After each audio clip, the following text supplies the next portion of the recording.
Peggy 18.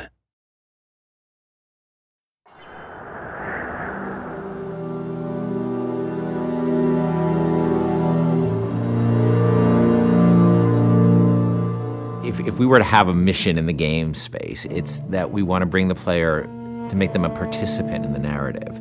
By bringing this character, Elizabeth, into the game, by having her with you pretty much for almost the entire game, we knew that if we didn't get her right, the game wouldn't be right. And she really is the emotional center of the game.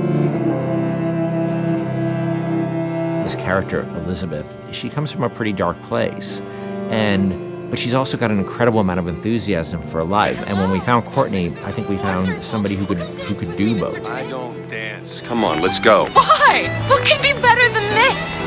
It's so complex. I mean, you're talking about really trying to bring forth all the complexities of human nature that impact us because you're having to use only your voice to convey your entire, the character and what you're trying to portray. You have to put your entire body into it. So there are times when I'm doing voiceover work and I'm literally drenched in sweat because my body is working so hard.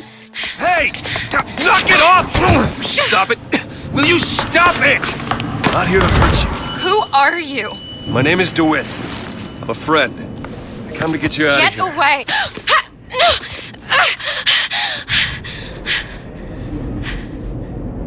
Are you real?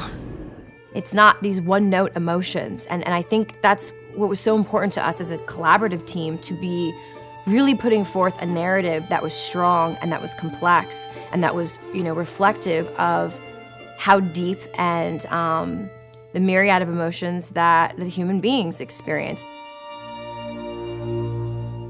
She really had a sense of telling a story and having a conversation with no words. If you're watching a silent film, you understand what's going on and you don't need words. We saw her and Sean's like, by the way, this is the girl. I'm like, oh yeah, that's the girl, absolutely. I had to really rely on my imagination and rely on what I was being told by, the director.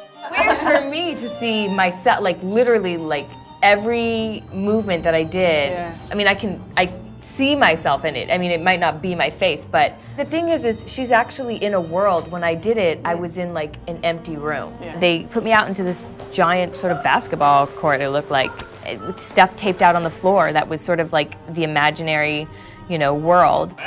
She had to do a lot of physical things that I probably wouldn't do in my everyday life, kicking some butt and, with a bat and beating the hell out of something.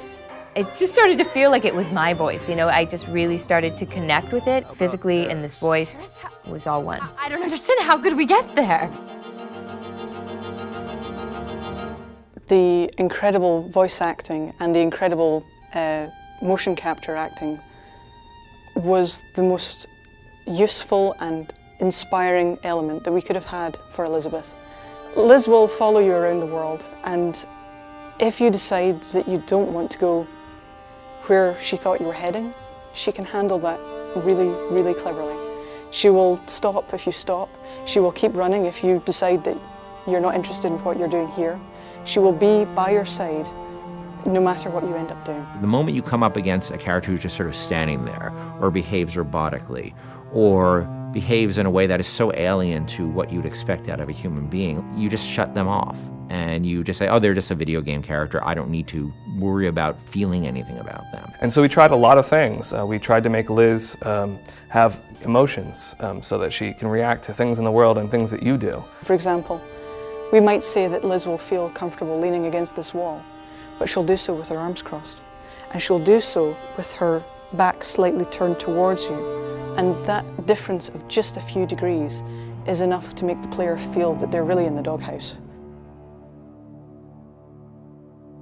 You're going to see her all over the place. You're going to see her on giant billboards in, New York and LA, and you're going to see her on TV ads. I said, okay, well, if we're going to find a person to play Elizabeth, I think we already have that person. Еще один из самых первых вариантов Элизабет, я сказала, боже мой, это же я должна ее сделать. В один прекрасный день мне пришло сообщение на Facebook от Кена Левина о том, что у них есть ко мне предложение, от которого я не смогу отказаться. Просьба связаться по электронной почте. И, соответственно, вокруг меня все суетились, чего-то хотели. Потом сказали, так, все, начинаем работать. Посадили меня на стул, сказали, просто сиди, смотри прямо в одну точку. И опять начали вокруг меня бегать, снимая с меня скан лица. Я думаю, ну ладно, что, окей, хорошо. Я с этим справлюсь, а потом меня вдруг начали мучить, говорить, смейся, плачь, делай одухотворенное лицо, делай удивленное лицо. And all of a sudden we found this great character who existed in the space between the real world and the world of BioShock Infinite. There was a moment where we had people coming up to us and saying, Liz is awesome. I have a story to tell you about. And it was, everybody had their own unique stories because she was just doing systemic things. They could do the same thing twice.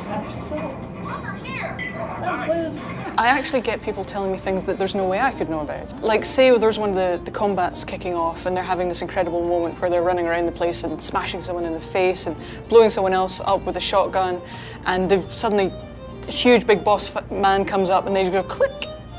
Oh no. And then suddenly from the side, Liz goes, Booker, over here!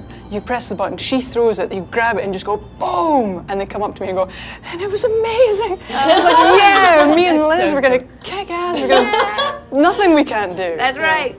Even if we just break that barrier sometimes, where people feel she's a friend or somebody going through this experience with them, then that would be very exciting for me. I really hope people fall in love with her. I fell in love with her. I forget she's not a real person sometimes, and I know Courtney really well, and I forget sometimes that that's Courtney's voice, and that's Heather's motion, and that's the team's other work, and she becomes a real person to me many times. And I think the reason we call her Liz internally is because she became a real person to us in a lot of ways. Elizabeth has been locked in her tower for however many years it was, and now instead she's going to be released from her secondary tower, which is our studio, and let loose in the world for real. And that's just an incredible feeling. Let's go! Come on, let's go!